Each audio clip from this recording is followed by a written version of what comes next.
নমস্কার বন্ধুরা, প্রিয়া blog with কিচেনে সবাইকে স্বাগত জানাই। মহাদেবের আশীর্বাদে আশা করি সবাই ভালো আছেন, সুস্থ আছেন। বন্ধুরা, আগামী 12ই মে সোমবার বুদ্ধ পূর্ণিমা। এই পূর্ণিমা তিথিতে সন্ধেবেলায় একটি চমৎকারী প্রদীপ যদি আপনারা বাড়িতে জ্বালাতে পারেন, আপনাদের সংসারের সমস্ত নেগেটিভিটি দূর হয়ে যাবে, আপনাদের সংসারে অর্থের বৃষ্টি আসবে, আপনাদের সংসারে প্রচুর পরিমাণে অর্থ রোজগারের পথ খুলে যাবে। তার সাথে সাথে জানাবো ভগবান শ্রীহরি বিষ্ণু অর্থাৎ নারায়ণকে আর মা লক্ষ্মী দেবীকে কোন ভোগ এই দিন নিবেদন করবেন আর কিভাবে প্রদীপটি জ্বালাবেন। তার সাথে সাথে জানাবো পূর্ণিমার অমৃত যোগ কখন, কোন সময় দান করবেন, কোন সময় লক্ষ্মীনারায়ণের পুজো করবেন, কোন সময় সত্যনারায়ণের পুজো করবেন। তো বন্ধুরা, আসুন ভিডিওটি শেষ পর্যন্ত দেখুন। আশা করছি ভিডিওটি আপনাদের অনেক উপকারে আসবে। ভিডিও যদি ভালো লেগে থাকে ভিডিওর শেষে অবশ্যই একটি লাইক করে জয় মা লক্ষ্মীর নামে কমেন্ট করতে ভুলবেন না। নতুন বন্ধু যারা আছেন অবশ্যই চ্যানেলটি সাবস্ক্রাইব করে পাশে থাকবেন। বন্ধুরা, পূর্ণিমা, আগামী বুদ্ধ পূর্ণিমা তিথি শুরু হয়ে যাচ্ছে কিন্তু 11ই মে রবিবার সন্ধ্যে 7:16 থেকে।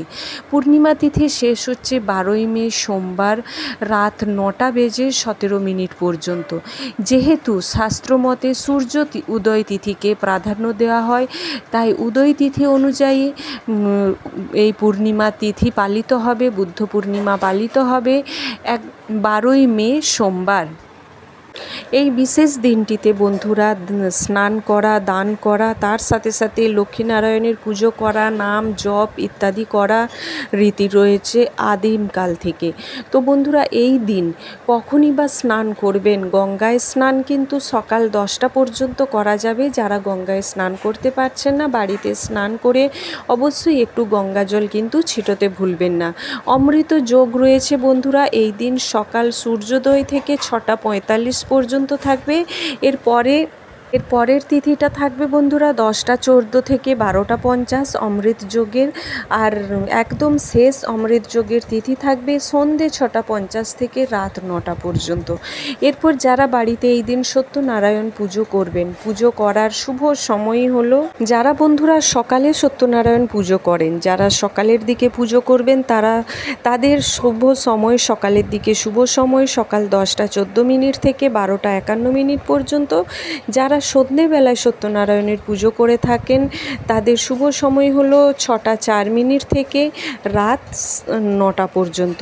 তো বন্ধুরা, এরপর আসুন, রাত 9টা নয় বন্ধুরা, রাত 7:40 পর্যন্ত, সন্ধ্যেবেলায় 6:04 থেকে 7:40 পর্যন্ত সত্যনারায়ণ পুজো করার শুভ সময়।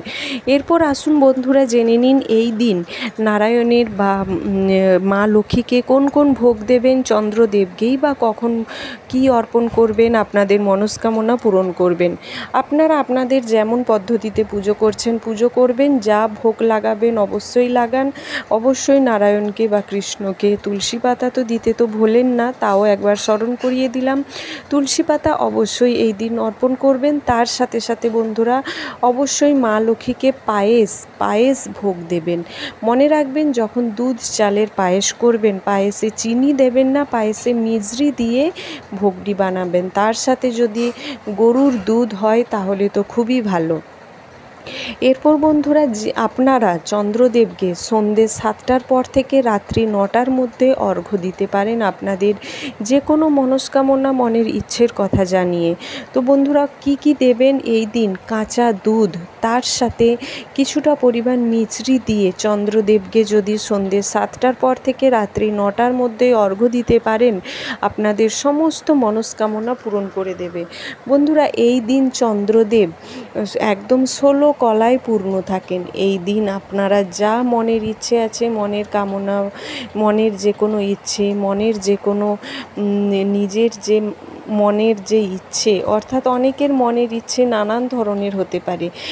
কেউ হয়তো বাড়ি গাড়ি কিনতে চাইছেন, কেউ টাকা পয়সা রোজগারের জন্য ভালো চাকরি চাইছেন, কেউ ব্যবসা উন্নতি চাইছেন, কেউ আবার ছেলে মেয়ের মঙ্গলের জন্য, বিয়ের জন্য, সমস্ত কিছু দিক দিয়ে যার যেটা মনের ইচ্ছের কথা জানিয়ে চন্দ্রদেবকে কাঁচা দুধ তার সাথে মিছরি অবশ্যই অর্ঘ্য দিতে ভুলবেন না।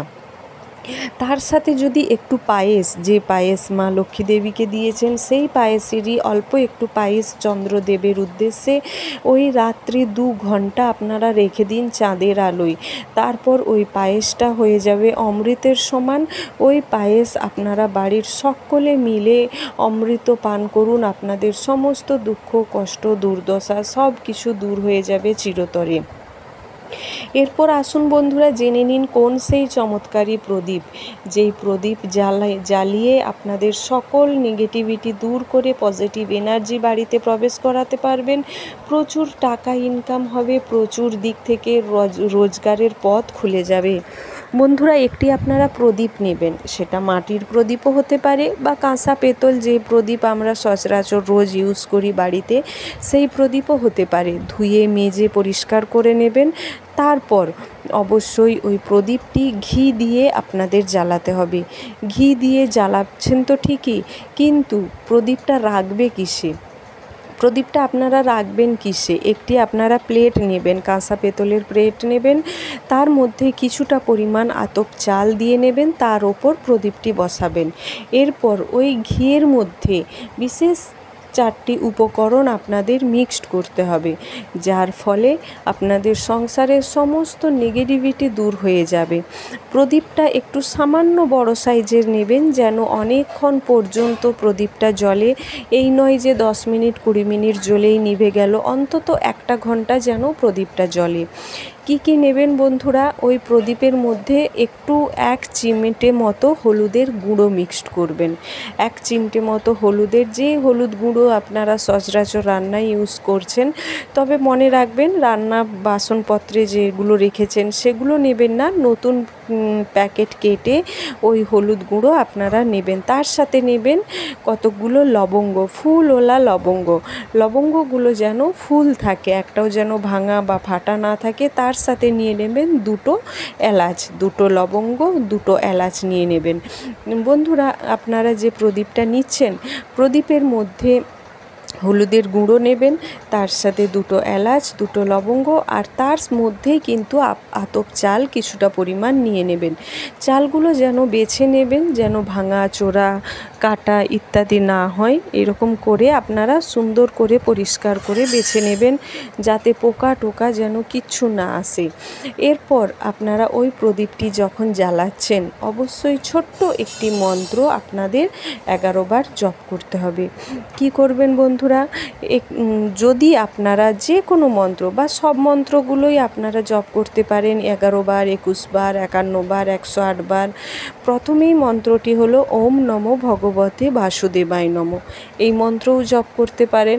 বা দ্বিতীয় মন্ত্রটি হলো ওম শ্রীম মহালক্ষ্মীয়ায় নমঃ, বা ওম মহালক্ষ্মী মাতায় নমঃ, বা ওম শ্রীম শ্রীম শ্রীম শ্রীম শ্রীম।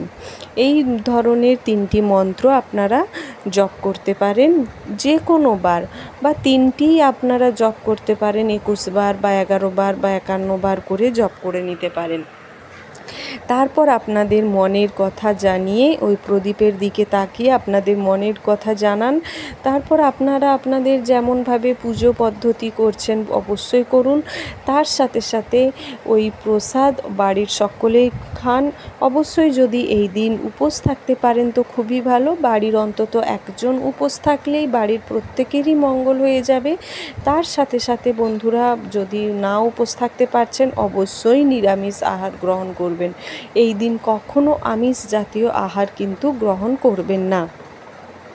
তো বন্ধুরা আশা করছি ভিডিওটি আপনাদের অনেক উপকারে আসবে। ভিডিও ভালো লেগে থাকলে ভিডিওর শেষে অবশ্যই একটি লাইক দিয়ে জয় মা লক্ষ্মীর নামে কমেন্ট করতে ভুলবেন না।